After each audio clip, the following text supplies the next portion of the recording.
What's up guys, and welcome back to Wall Street Millennial. On this channel, we cover everything related to stocks and investing. Today we're continuing our coverage of the unfolding Evergrande disaster. With more than $300 billion of liabilities, the company is struggling to stay afloat. In October, the property developer narrowly avoided technical default when they made a scheduled interest payment within the 30-day grace period. But they have billions of dollars worth of payments due over the next year, as well as billions more owed to their wealth management customers and construction contractors. In March and April of 2022, they have $3.6 billion of principal payments due. With the share price down 80% since the beginning of the year, it's looking increasingly likely that they will default. Chinese regulators have pressured Evergrande founder and chairman Xu Jiayin to liquidate his personal assets and inject this capital into Evergrande.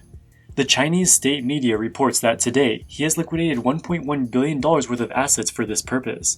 Xu has an estimated net worth of $8 billion. While this might sound like a lot, it is small in comparison to Evergrande's $300 billion of liabilities.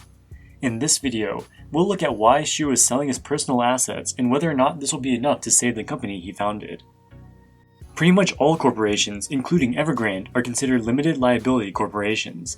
This means that shareholders have limited liability in the case that the firm defaults. If the firm goes bankrupt, its creditors can seize all of the assets held by the firm, but they can't go after the personal wealth of its shareholders. So shareholders can never lose more money than they spent to buy their shares in the first place.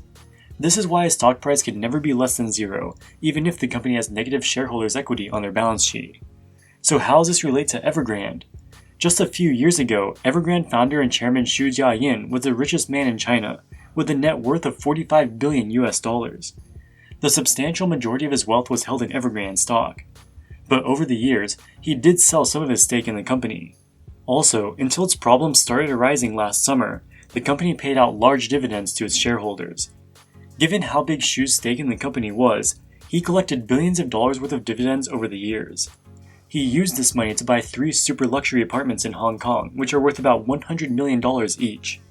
He also spent tens of millions of dollars on luxury pieces of Chinese calligraphy and exotic koi goldfish. He also owns a yacht and a couple private jets that combined are probably worth more than $100 million. Evergrande is a limited liability corporation. If they go bankrupt, Xu's stake in the company may become worthless. But he should still be able to keep all of his other assets that he personally owns. So why is he now being forced to sell them? Evergrande arguably has systemic importance to the Chinese economy. It has $300 billion of liabilities to bondholders, suppliers, and its wealth management customers. Real estate makes up almost 1/3 of the Chinese economy.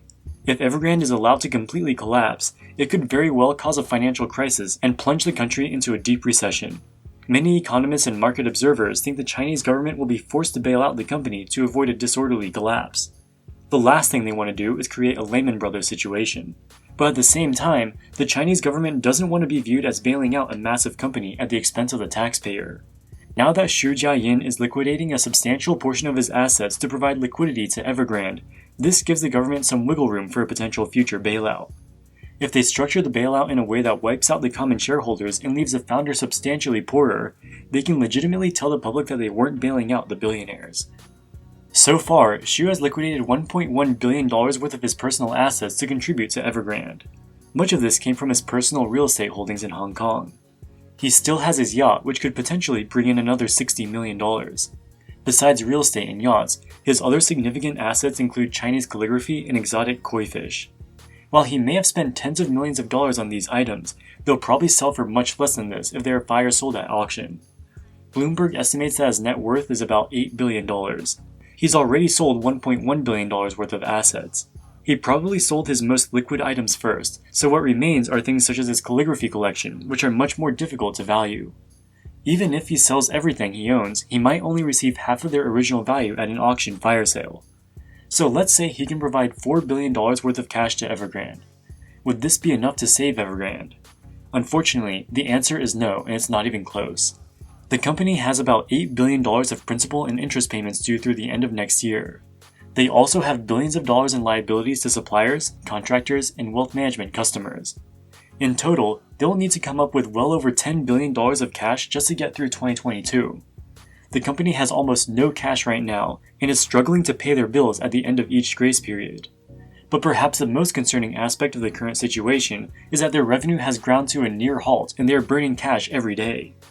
as the company's financial troubles become more and more obvious since the summer, prospective homebuyers have become increasingly hesitant to place down payments on Evergrande properties. If a developer goes bankrupt before the apartment is delivered, the homebuyer will be left with an unfinished property. In the first half of 2021, Evergrande sold on average $9.5 billion worth of real estate each month. This is a normal amount of sales for them. By August, homebuyers were starting to get scared and they only sold $6 billion, which is 36% less than normal. But it really started to get bad in September when they recorded less than $600 million of sales, or 94% less than normal. In fact, the reality of the situation is even worse than it seems. Unable to pay its contractors and suppliers in cash, Evergrande started offering them finished and unfinished properties instead at steeply discounted prices. They record these types of transactions as revenue, but they don't actually receive any cash. Evergrande makes huge losses on these sales and it is not sustainable. They will run out of properties before they pay off all their liabilities. Almost zero regular homebuyers are putting up cash to buy new Evergrande properties at anything close to their list prices. Additionally, many of their development projects remain on hold as they don't have the cash to fund their completion. For example, this theme park has turned into a ghost town in the past few months, with no construction work being done. Eventually, these unfinished developments will fall into disrepair. Every day that goes by, their interest accrues, their properties depreciate, and they make almost no new revenue. Evergrande has been trying to sell their property management business as well as some equity investments that they made in the past. But so far, they have not been able to find any willing buyers. If they keep going down their current path with sales down 94%, they will almost certainly go bankrupt. Part of the problem is that it's not just Evergrande. Almost all Chinese property developers have excessive leverage, and many are on the brink of default. Evergrande is trying to offload its properties, but other developers are worried about their own balance sheets and don't want to take on more debt to buy them. This creates a situation where many developers are looking to sell massive developments, but almost nobody can buy them. So far, the Chinese government has made no commitments to bail out Evergrande or any other developer. They've asked some state-owned enterprises to start looking into buying some of Evergrande's properties, but to date, nothing significant has happened on this front. The only way for Evergrande to survive is if homebuyers regain confidence in the company and start buying homes again. At this point, the only realistic way that this can happen is if the government gives some type of assurance to homebuyers that they'll be fully insured when they buy an Evergrande home. If the government wants to do anything, they should act fast as time is not on their side. At the current rate, Evergrande will probably have to declare bankruptcy by this coming spring. Alright guys, that wraps it up for this video. What do you think about the Evergrande founder liquidating his luxury assets? Do you think this will be enough to save the company? Let us know in the comments section below. If you enjoyed this content, make sure to hit the like button and subscribe so you don't miss future uploads. As always, thank you so much for watching and we'll see you in the next one. Wall Street Millennial, signing out.